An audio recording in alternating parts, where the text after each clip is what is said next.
पावेगा अपना किया रे, भोगेगा अपना किया रे।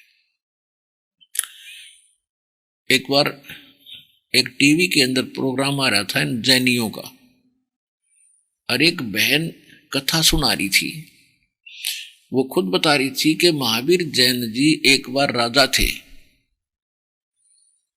वो महावीर जैन वाली आत्मा, जो मारीची वाली आत्मा है, वो राजा थी, और वो राजा राज प्राप्त था उसको, और उसको उसका कुछ समय वो अपने सामने ये जो साजबाज बजाने वालों को बुलाया करता था, उनका टाइम फिक्स था कि समय आओ, तो वो बढ़िया सुरीली आवाज से साजबाज बजाया करते थे, धुन उसको सुनाया करते थे।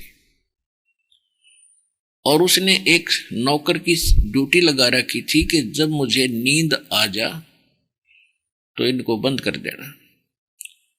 एक दिन वो नौकर इतना मस्त हो गया, उसको भी ध्यान नहीं रहा कि राजा सो गया, और वह धुन बजती ही रही। तो उसकी एक कुछ देर के बाद आंखें खुली, तो उसने देखा कि अभी ये धुन बजा रहे हैं, साजबाज बजा रहे हैं। तो उसने नौकर से कहा कि निकम्मी आत्मा, तूने बंद क्यों नहीं कराया इसको? तो बोला जी मेरा भूल लग गई। तो कहते हैं उस राजा ने आदेश दे दिया कि शीशा गर्म करके इसके दोनों कानों में डाल दो। अब शीशा गर्म कैसे जो है, इतनी हीट देनी पड़ी इसको। वो पिंग ला कर शीशा उसके दोनों कानों में डाल दिया। वो चिल्ला हुआ, बुरी तरह रोए, यानी मरा नहीं था, भुगते उसने काफी वर्षों तक।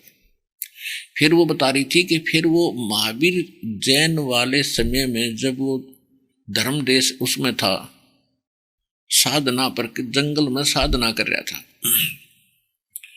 वहां वही नौकर जो राजा के उस समय था उसका, वो नौकर वहां कोई गवाला बना हुआ था, और वो उसके पास आता था, वो साधना कर रहा था। एक दिन वो उसकी रोटी राटी ले आता था उस महावीर जैन की। एक दिन उसने कहा कि महाराज मुझे कोई काम आवश्यक है, मैं जा रहा हूं, और इन गौओं को देखना। और वो साधना में बैठ गया, वो समाधिस्थ हो गया। उधर से वो काफी देर के बाद आया तो सब गायें इधर उधर जंगल में खूब गुम होगी, कितने ढूंढी ना पाई। तो उसने कहा कि निकम्मी आत्मा, मैं तेरे से कह के गया था, तेरे कान फूट गए क्या?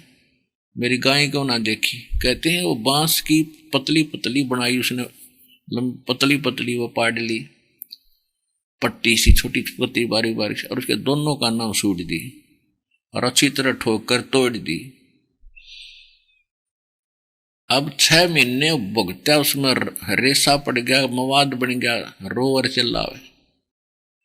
6 महीने के बाद कोई वो निकले नहीं जनसाधारण पे, कोई वैद्य आया, उसने फिर कोई दवाई जड़ी बूटी डाली, और वो निकालते समय भी कितनी पीड़ा हुई होगी उसको। तो कहते हैं तप से राज मदमानम, और जन्म तीसरे फिर शुक्र स्वानम। और ये दुख नारे, पावेगा अपना किया रे, भोगेगा अपना किया रे। ये कब तक चलेगा? जब तक हम परमेश्वर कबीर जी की शरण में नहीं आते, और उसकी शरण में इस दास के अतिरिक्त इस विश्व में और स्थान नहीं है। ये दास बार बार कहता है, इसको आप बिल्कुल सोच समझ लो, भ्रमित ना होना। बने बनाए काम ने बिगाड़ियो ना, बड़ी मुश्किल से दाव लग गया। और ये परमात्मा की शरण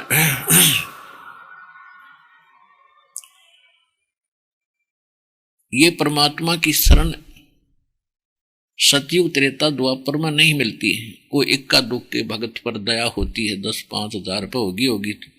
अब मालिक का वो समय है फिक्स्ड, नहीं तो पहले भी कर देते, वो तो दाता है। लेकिन पहले हम इसको सुनना नहीं चाहते थे, पसंद नहीं करते थे। क्यों नहीं करते थे? क्योंकि हम इतने दुखी नहीं थे जितने ईब कलयुग में हो गए। अब सबके देख रहे हो, सुविधाएं खूब दिखाई देती हैं, पक्के मकान भी हैं, घर में कार कोठी या मोटरसाइकिल तकरीबन होगी है, नहीं फिर भी ठीक सा ब्योंत है 80% भारतवासियों का। और सुखी कोई नहीं, किसी ने बात बैठ कर देख लो चर्चा करके, 20 दुख सुना होगा अपने, 20। तो वो कोठी और उन कारों ने और उन मोटरसाइकिलों ने क्या दिया आपको, उस माया ने क्या दिया? माया तो आग है, आग से शांति हो ही नहीं सकती।